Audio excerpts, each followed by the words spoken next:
The ACN podcast is made possible thanks to the generosity of our listeners and sponsors, including the Agile Alliance. As a nonprofit membership organization, the Agile Alliance is an excellent resource to help you along your Agile journey. To learn more about the Agile Alliance and our other sponsors, as well as how you can become a sponsor or supporter of our show, please visit acnpodcast.org for more information. And thank you for your support.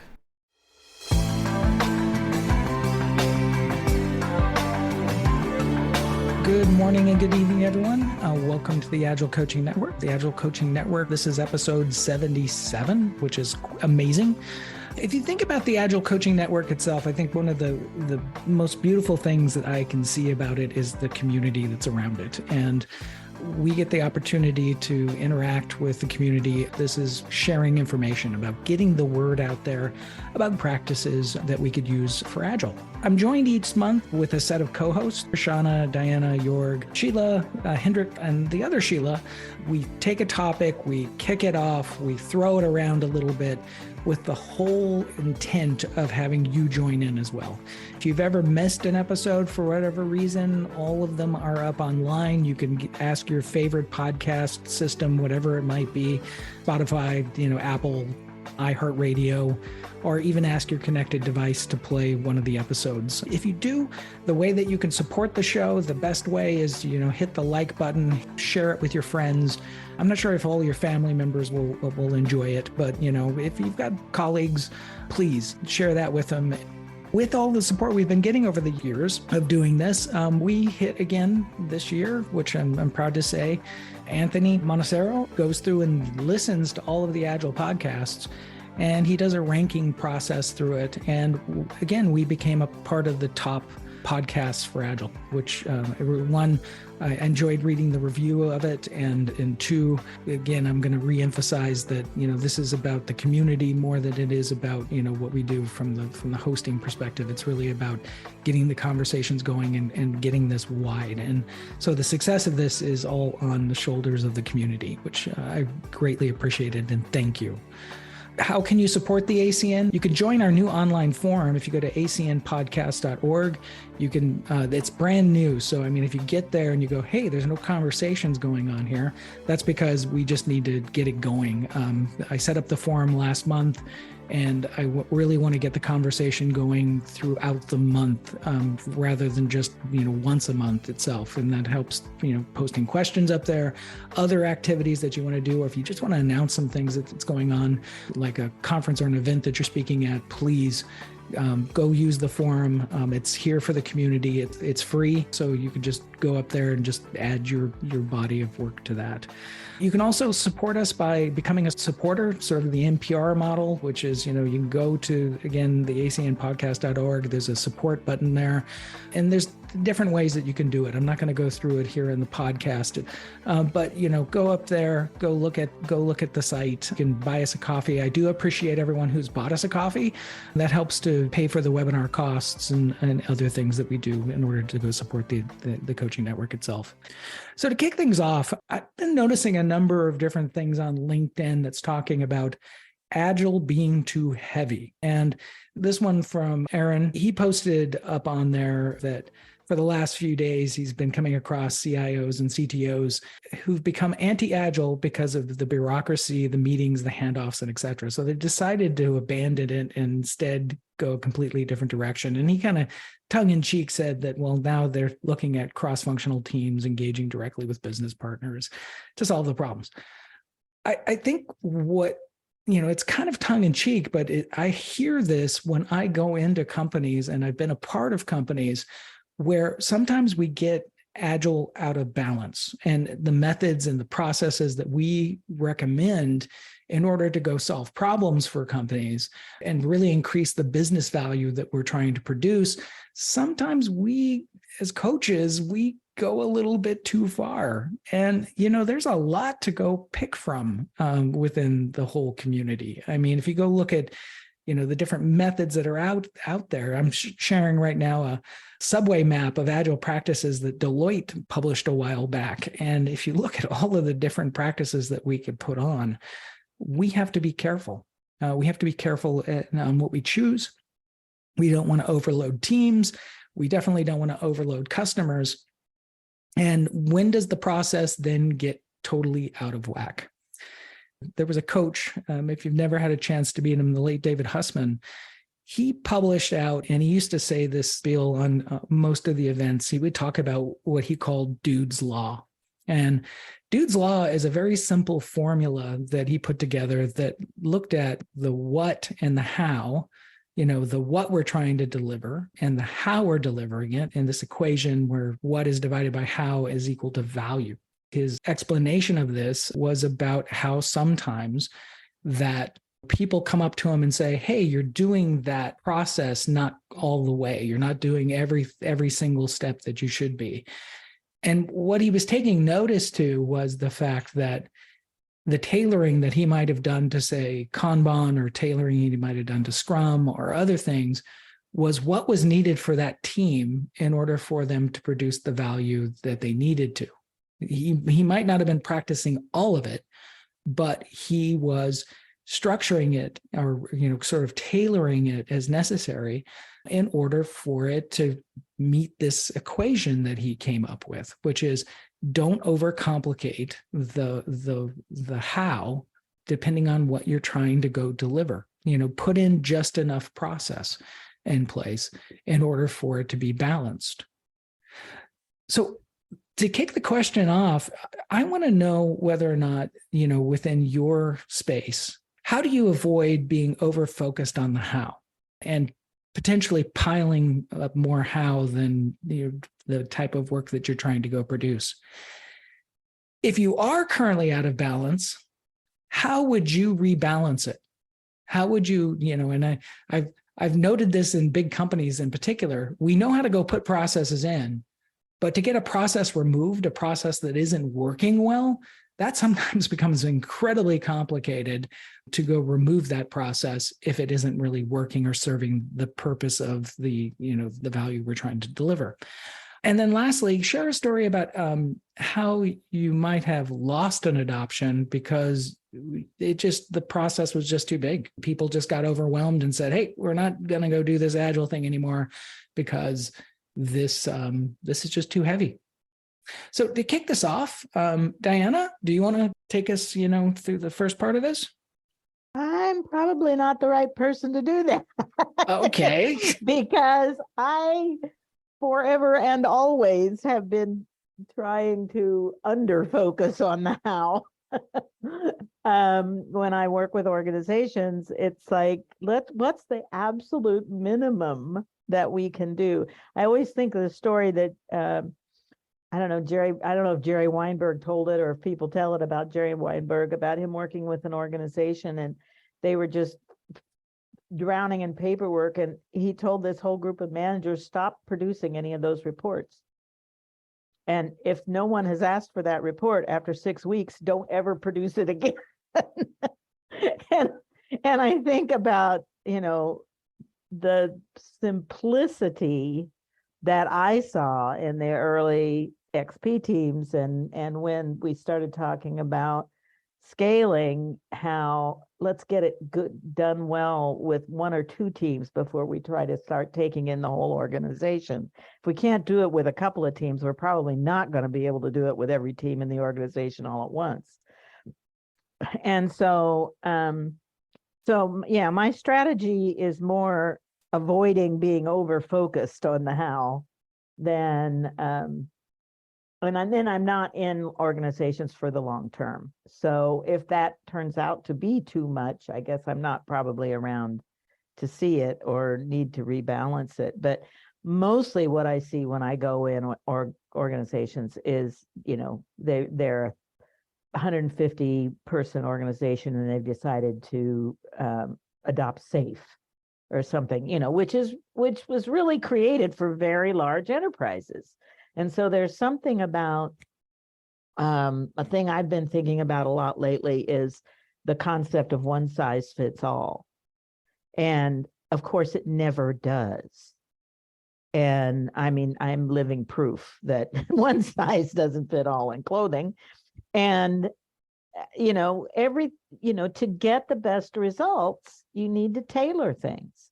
And tailoring very often means cutting away, not adding more, right? To make the fit really good, we usually are cutting things away.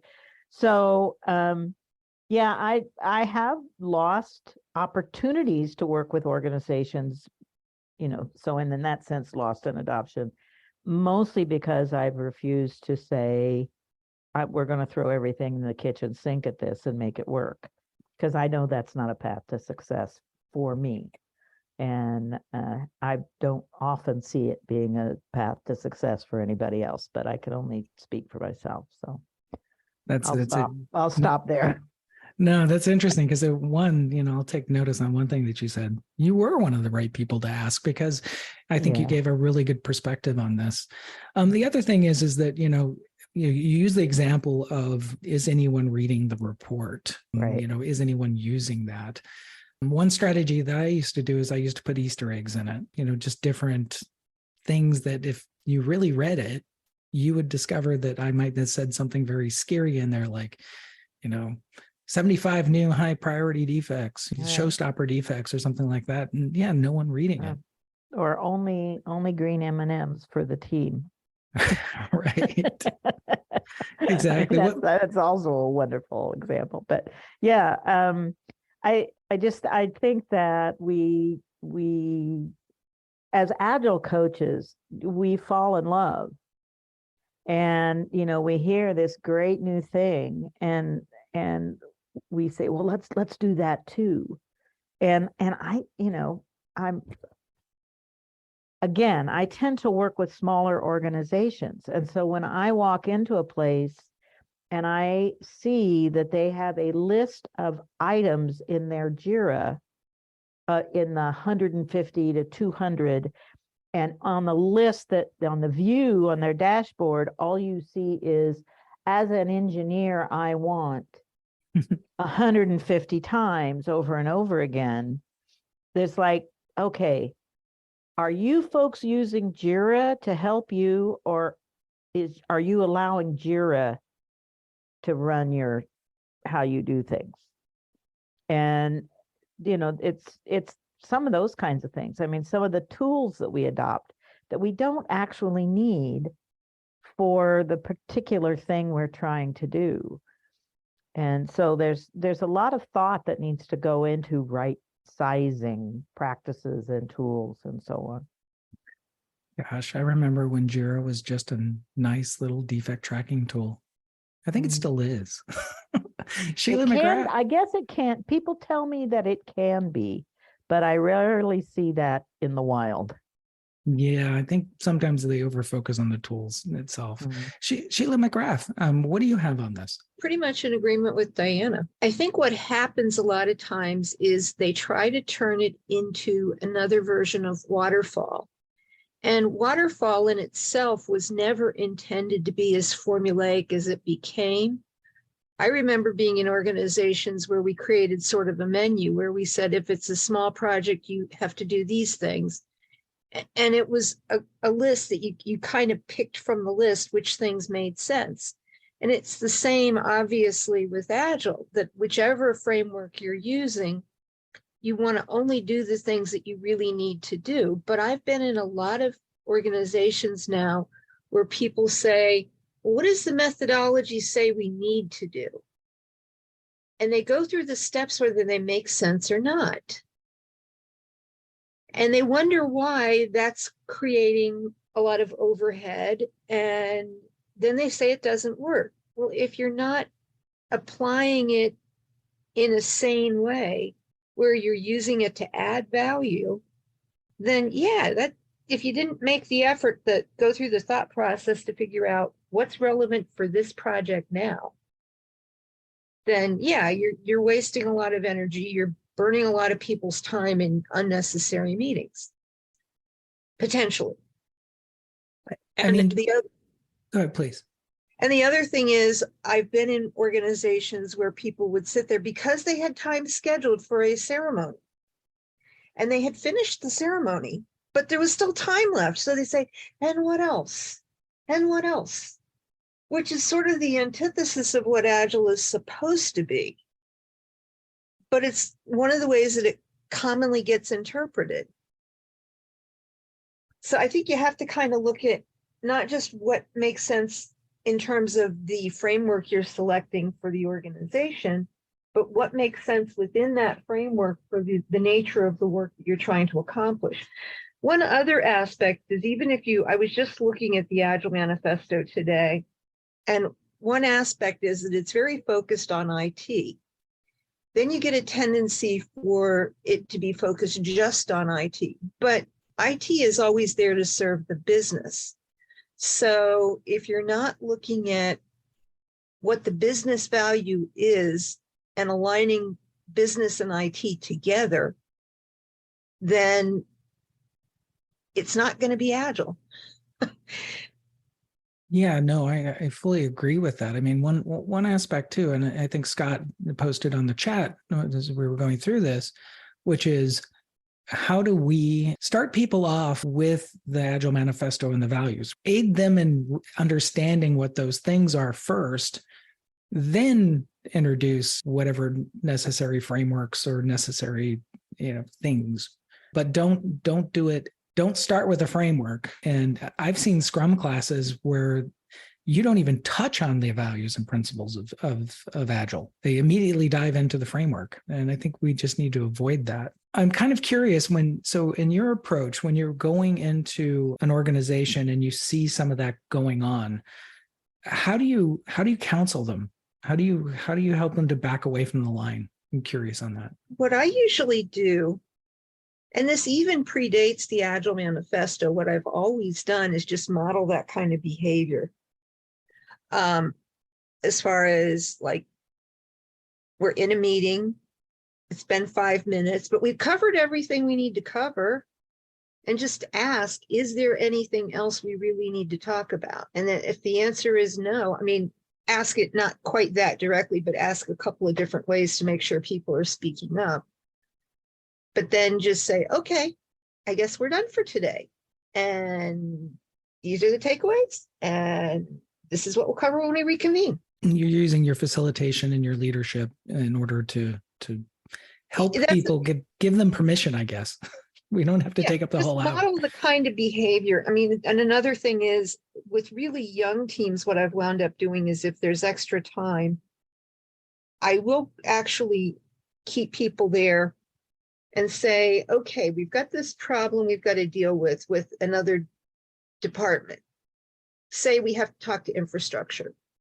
And if there's a manager in there who is experienced doing that, I will just ask point blank, what would you do?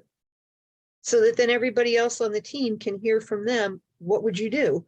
So that they get some ideas of what they could do without having to involve the manager, and so that they can take ownership. Those are all good ideas. Jorg, what's your perspective on this? Yeah, maybe a few experiences I had when I started up with Agile. This was really out of the team saying, we need to cope with our work. So the why was really clear cut, and it was discovering how to do it step by step. So that made me feel it is really easy. And then when I moved to the next team, situation was totally different. And I didn't really get it for a very long time, that they were in a totally different starting place. And that's, for me, important key. Before you do anything, understand where the people are and what their adjacent possibilities are. Where can they move? They can't move big steps across mountains in one go.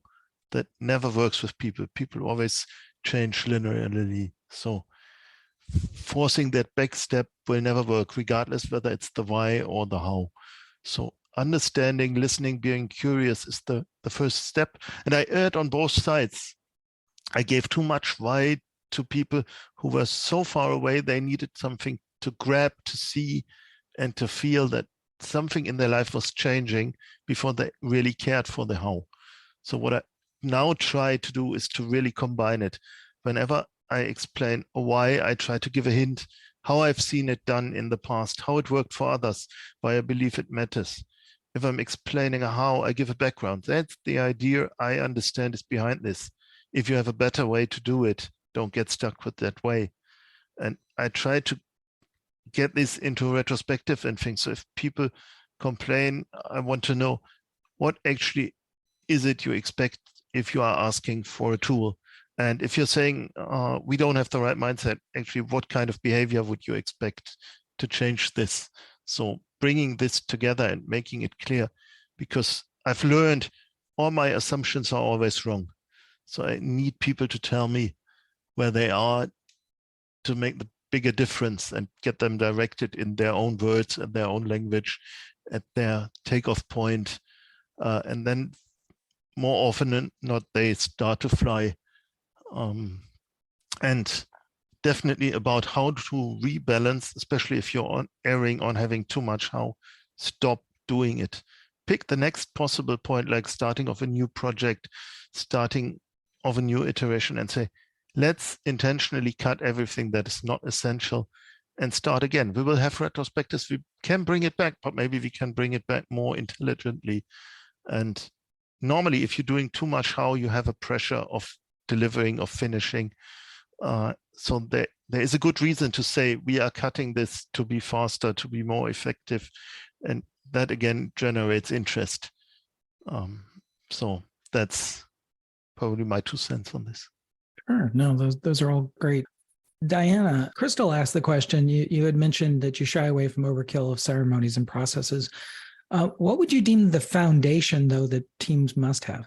Well, for me, I think the very first thing is some kind of a chartering to get people started off on the right foot. And you only ever have to do that once. After that, you can adjust and readjust the charter that you've created. I mean, you create a draft, and then you adjust that as you go along to help share the why and some of the how that you've thought about ahead of time.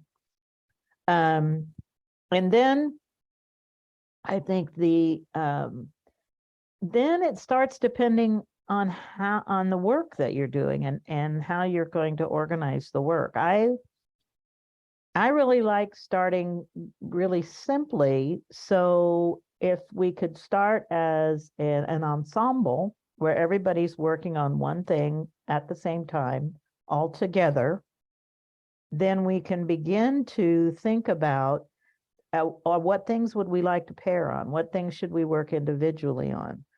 But keeping everybody all working on one thing all the time, all together, everywhere, everything all at once, I guess it is a way to keep people in sync to begin with. And when you have everybody working on everything all together all the time, you no longer need a stand-up meeting. That's for coordination when people are working separately. So you don't actually need a stand-up daily or however often if you are working together.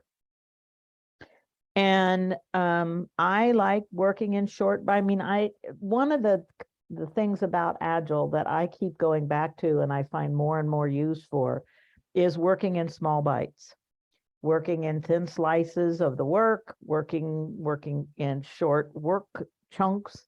So I love Pomodoros. And so I would introduce Pomodoros right away. We're going to work for 25 minutes together. We're going to stop. And then for 3 minutes, we're going to say, what did we like? What just happened? What stands out for us about what just happened? Is there anything about that we would like to change? Yeah, my water tipped over. I need to find a better way of keeping my water by the table, whatever it is, right? And you say, okay, let's, do we want to create a working agreement that says no food around the ensemble table? And we're only going to eat or drink during the breaks. Oh, okay. So then a 5-minute break, people get up, walk around, get some oxygen in there, and then they come back. Then maybe every couple of weeks, I might have a longer retrospective. So as a kind of overarching umbrella of looking at how we've been working together, what do we notice? Not the tiny, tiny pieces of it. I also think that spending a little bit of time planning, it depends, now we're ending up in the it depends. Are we taking a Kanban approach where we're doing single piece throw, we're moving things through that way? We want to track our throughput and our cycle time, but we don't need to track a lot of other things. Then you set up one way of doing things. If you want to work in sprints and you think that's going to work better for the nature of the work, well, then we're going to need to plan the work that we're doing this 2 weeks or whatever the sprint is, and get a sense of what our cadence is. How often can we, in general, how often can we produce something? Are we, slicing our stories small enough and that kind of thing? And then you begin to note, are we going to need a story time to kind of get things ready to be during this sprint, or are we not going to? Are we going to need a story time to size things that we are pulling into our Kanban flow so that they're, we feel like they're more or less in the same size, and single piece flow can kind of go that way without getting bogged down. And then, I want a product person or a customer proxy, or, somebody who can really tell us what impact is this work we are having going to have on the people who are going to use what we're producing. And over time, that's become a much wider range of folks. And we used to just think about, writing software for sale, and now there's software for the infrastructure team and more IT kind of stuff. There's software that's going into hardware, and how do you represent that customer? So you need to think through those things and figure out, how close or far are you going to be from that customer in order to be able to ask questions as you're going along. And I think this is true. It's true of software for sure. But it's also true of all kinds of knowledge work. I mean, I'm hearing more and more about Agile in marketing and Agile in other kinds of agency work, and, Agile in HR, and depending on where you're trying to apply this, you're going to have different needs. And I'm going to not go on and on about this, but that, that's how I would begin to look at it. It's like, what's the work we're doing? What's the best work process for doing this work? Then, and what do our customers need? Is this a big need or a little need? And then we decide how many ceremonies we need, how many meetings we need, and what kind, and so on. I have to say, as the co-author of the book Agile Retrospectives, it hurts my soul every time I see someone where they're having a retrospective at the end of every sprint or whatever their cadence is. And it's basically so that they can check a box that says we have to have a retrospective. And so they have the world's worst group process while saying that they're doing a retrospective, and no actions ever come out of it. And it's such a waste of time. I don't want people wasting their time. I want people continuously improving. And so, yeah, I mean, don't do anything if it's not giving you value. And then if you're not getting value you need, figure out what will give you that and do that thing. I think you found the title of your next book. Stop wasting time. All right. Yes. So Sheila Eckhart? Yeah, this is a great topic, I must say. So for me, for my entire career, regardless of Agile or any type of framework or process, I've always been very much like Diana here, almost like the process is minor, right? Because it's the what and why that you need to focus on. If you focus on the process, then you're measuring the wrong things. You're measuring how well you can use a process, and that doesn't really help anybody. But on the how, the thing with the how for me is not the process and tools as your how. The how has always been what can we, how do we use this process or these tools in order to enable us? These things are enablers, not the end all be all. So I think the focus on the how needs to be very individual. This is one of those, individuals and interactions over process and tools. One of my favorite things to say in a coaching engagement, because there is a lot of focus on, are you using the process correctly? Are you using the tools correctly? And losing sight of, are you adding value? And I tend to rebalance with, how are we doing in the space of individuals and actions and interactions? How are we doing in collaboration and getting to where we want to go? How can we improve the way we're going about things? So I think that in focusing on the how, it's really refocusing the how, not getting rid of it, just focusing on something different. Sure. Not process and tools. Yeah, that makes a lot of sense. Thank you. Let's see, Scott, what do you have on this? Well, I was just interested in people's reactions and discussions about the things I put into chat. Yeah, I can talk about a little bit on the agile as a silver bullet and using the term agile, and how sometimes, unfortunately, the term has lost its meaning because of a lot of these things that you're talking about. So I agree with Scott that sometimes you have to put it in a different context and talk about ways of working instead of saying agile, because people look at agile sometimes in that negative manner. And then what they're really looking at in the negative manner is the process and the tools, and not the true agility. And, the quote you gave in the beginning, the cross-functional teams and it's ways of working, and just happens to be, part of agile, but sometimes it's good to take that out of context. Sure. I think yeah, sorry.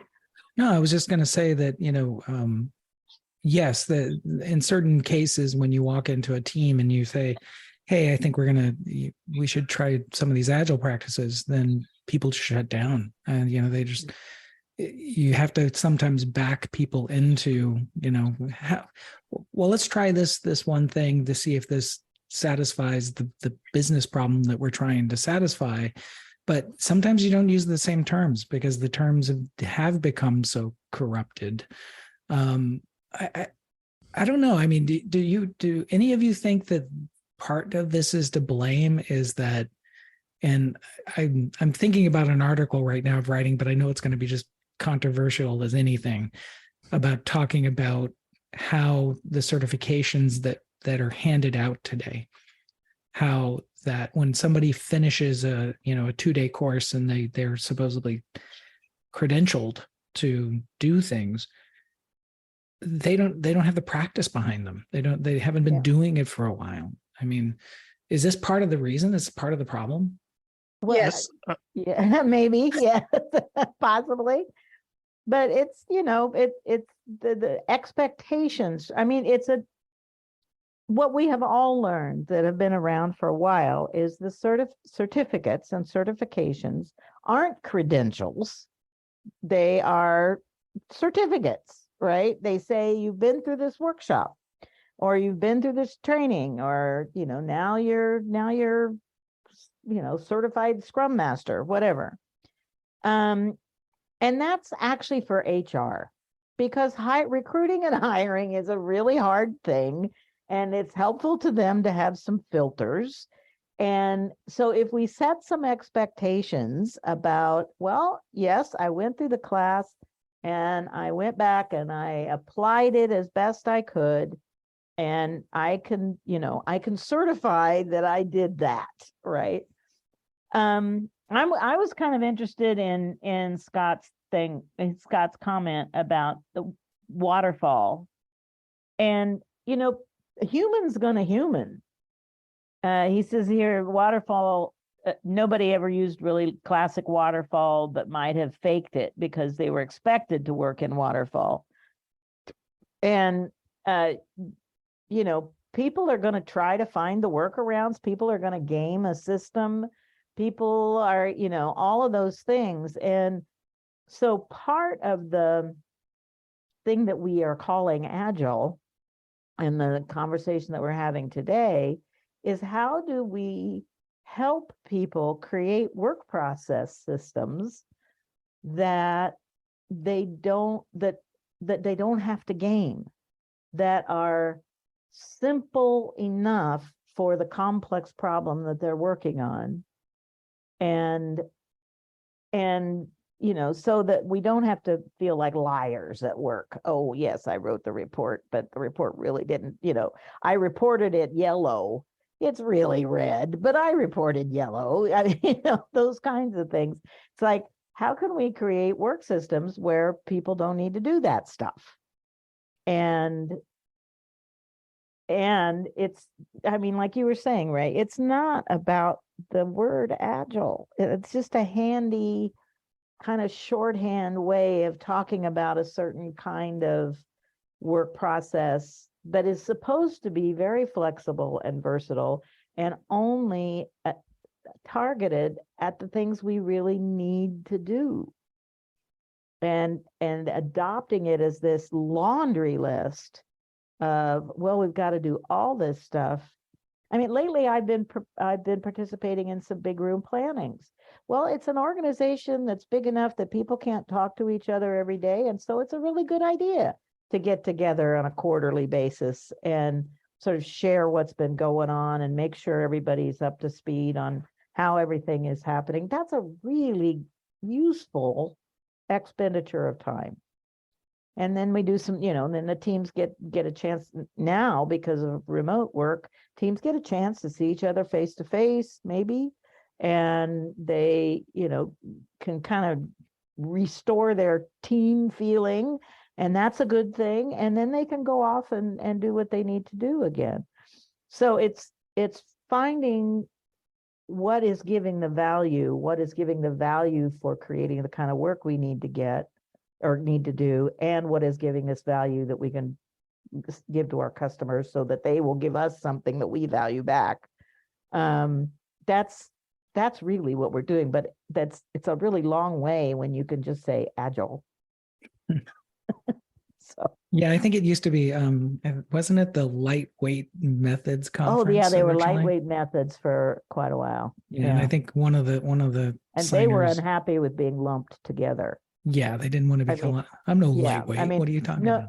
No family. Does anybody in the family, any of the siblings, like to be referred to as the kids? The kids would like to be seen as individuals. Right? Well, one of my lines in most events that I go to is that, especially when I see agilists fighting with one another, which is especially because most of the conferences are with people who are brand new to it. And I see like people with, lots of experience arguing with one another. And I always tell them, don't fight in front of the kids, please. Right. Right. So, kind of pulling back, some others had some had some comments on the certification portion of that. Does anyone want to just dive in and go for it? Maybe two thoughts. I don't think the certifications in themselves are the biggest problem. One problem is that actually practicing is not automatically valued, while certifications sometimes feel like they bring a value, and in some regions and some companies they are a prerequisite for hiring, and that's bad, because that gives people the feeling I've accomplished something with that certification, while actually most of the time it should be a starting point for learning. So I had the benefit to do it early. So for me, it was a starting point for a journey, and highly valuable to have the feeling there are others who have formulated something that I can't put in words. And now I have the words to do it, and I can build on this. So that was really good. But nowadays I've met people who say, I'm actually a lean coach, but I know Agile. I've done a safe training. And they don't even understand that Agile is not a method at all. And so they think I've seen one method, so now I'm Agile. And if this is then parallel to companies as that's what you need, and then you are Agile and you need to be Agile, actually don't need to achieve any goal, just be Agile, this doesn't work. And then it kicks back because they don't even know what they're throwing overboard when they say we're no longer Agile. Like in the post you started with, they're actually, it stands, we're not calling it Agile because the word is polluted. We're now doing it again. So be my guest. Thank you for that. Jade, how about you? What do you have? Yeah, thank you so much for having me. I do have a question in reference to the certificate because I recently just got my the project management certificate and then my Scrum Master. I don't have much experience actually as a project manager working in a position, but I've had the opportunity to play some of the roles. And is that going to be, do you see that would be a challenge for me actually getting into the role of either a Scrum Master or just getting into that field? Because I guess I was just trying to see where should I start? Well, I think what Diana was saying, if you look at the HR systems, most will, if you're going in for an entry-level position as a Scrum Master or an experienced Scrum Master position, that's sort of the first checkmark box that the HR systems do. Have you taken that course? My best advice is that shadow people that are doing that work. It sounds like you've done a little bit of that work already, and just start to gain that experience. I'll give you an example that, I work for a nonprofit organization, and that organization benefited by having some of the Agile practices used. And so I'm not getting paid for it because I'm just a board member for that, but we were able though to exercise my skills. I'm able to do that. Look for every opportunity you can to just practice. And again, for joining like calls like this and networking with others, you could definitely find people who would be willing. This is one thing about our community that I love, is that there's a lot of people out there willing to just say, hey, yeah, come on in. Well, we want you to help out, Absolutely. Thank you. That was some really good insight. And I'm definitely open to, even if it's something that it's not like me getting paid, just shadowing and just kind of gaining that experience, because I think this is great. I love the whole movement. So thank you for that. No problem. And our forum system is brand new that we have up on if you go to ACN podcast.org, but you're welcome to go just post on there that you want an opportunity like that. And right now, I'm putting the disclaimer, it's brand new. So you might be posting it and you're going, hey, where's everybody? But it'll eventually take up and build steam. So definitely go put a post there. Let's also suggest that Jade connect with wherever is her local user group or meetup group. They're everywhere. And it's so good to, connect with people that are in your own time zone, at least, or whatever, that you can talk to a lot, even if you can't get together in person. It's, and a lot more of them are starting to get together in person again. So. Yeah, that's beautiful. And the great thing about them, most of them are still also keeping a virtual component. So if you ever want to go just sample how, say, the Austin group acts and behaves, or the people in Agile PDX over here in Portland where we're at, you have your choices now. You don't have to actually be close, in certain cases, because some of them are keeping the virtual component. There was a question that came up on here too, that my organization is not comfortable with Agile, perhaps no roadmap for Agile transformation, but person wants to have some experience with Scrum and they want to utilize it. Any advice or strategies for when you have a team that's uncomfortable, how to approach them and how to start them on their journey? Is it the team that's uncomfortable or the company? Because I have done this before. The company just wasn't like, oh, we're going to do an Agile transformation, but some of the teams really wanted to use a Scrum process to help them in what they were doing. They thought it was better than their current way of working. And We just implemented it for that team. Yeah.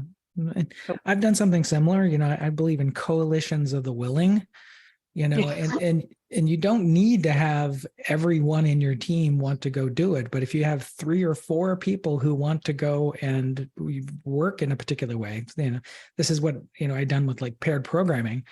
Does anyone want to pair with me?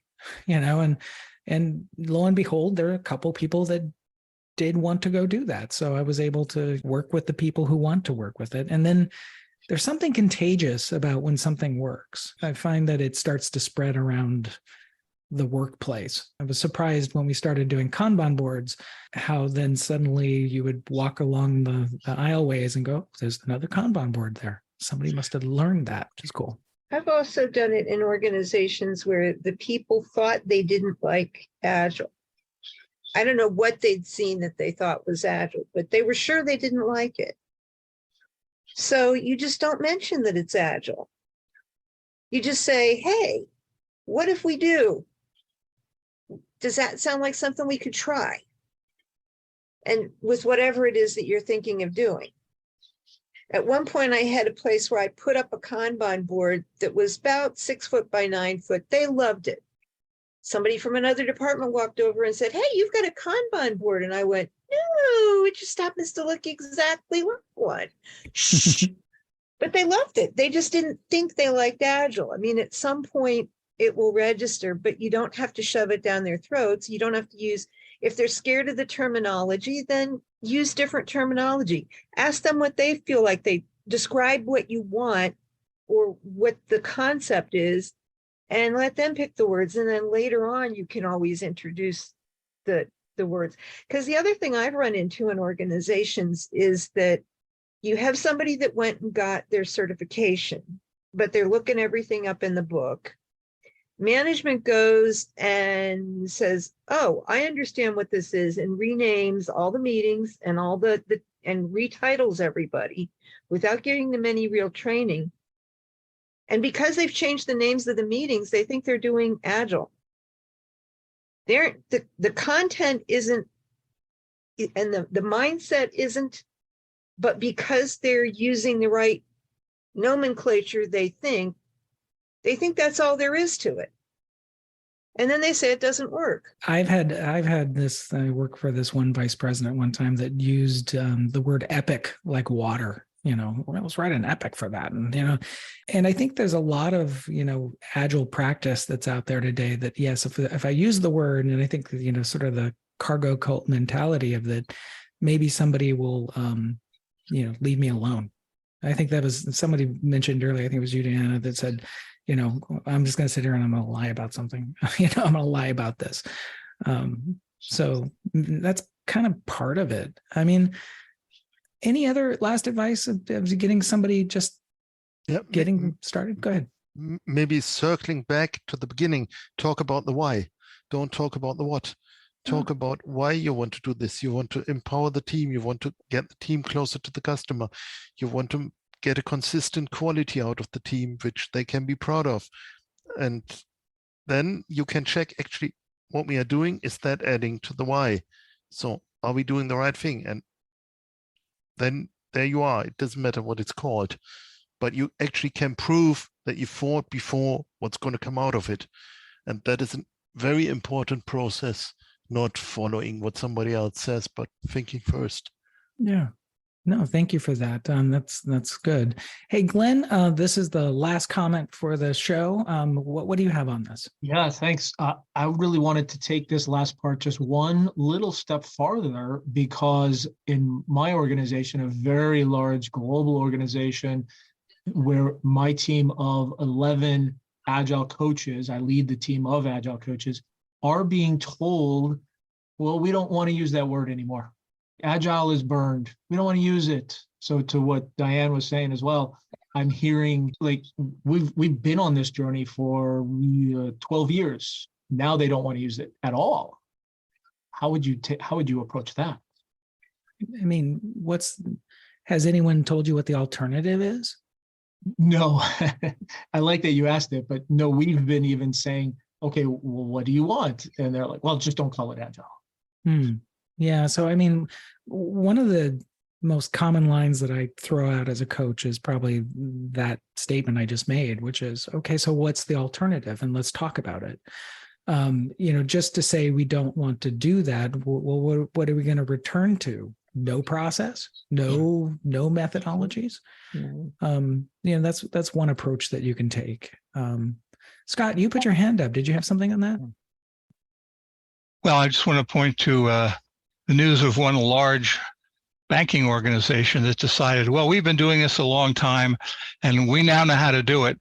And so they basically, I believe, are laying off all their coaches and trainers and said, yeah, we're going to embed this in our organizations now. And we don't need the help anymore. And I know a little bit about this organization. I know some people who were there, and they clearly still need help. But they've decided that I think this is an excuse to downsize people because of, issues going on in the industry. I heard Accenture was going to plan to lay off 19,000 people recently. So companies are dumping people and they need a reason for it.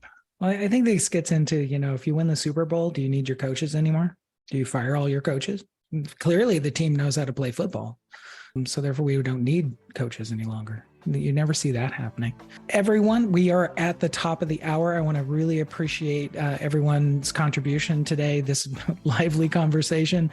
I knew that as soon as we got into kind of the certification space, we were going to get some people fired up a little bit. So that was not intentional, but it was good for us to go down and really kind of explore this topic a little bit. I have a couple of announcements. So we are going to be holding the Business Agility Lab for 2023. We're going to have it at two places this year. So we've had it traditionally at the Big Agile Conference. We're actually the Agile Testing Days event in Chicago on May 22nd and 24th. Will be hosting us for the Business Agility Lab. Just for anyone who doesn't know this is where it's really we get in depth and talking about companies and organizations and how can we actually bring together both the concepts of what we do in software into the business side, and how do we do that in an effective way. So the event's going to be taking place, like I said, in May at the Agile Testing Days, and then we're also going to have an event in Portland, Oregon, which will be a standalone event on October 26th and 27th. And so some of our co-hosts here at the Agile Coaching Network will be some of the facilitators there. Please go take a look at it. We would love to have you in person, and so we can talk about some of these things that we've talked about on the ACN all the time. So I look forward to hopefully seeing you all there. Our next live event is on April 28th. And with that, I would just like to say to everyone, I hope that you have a tremendous month.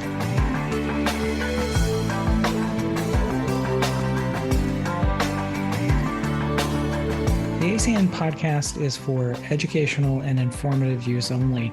If you'd like to know more about the ACN community, please come up to acnpodcast.org and support our show.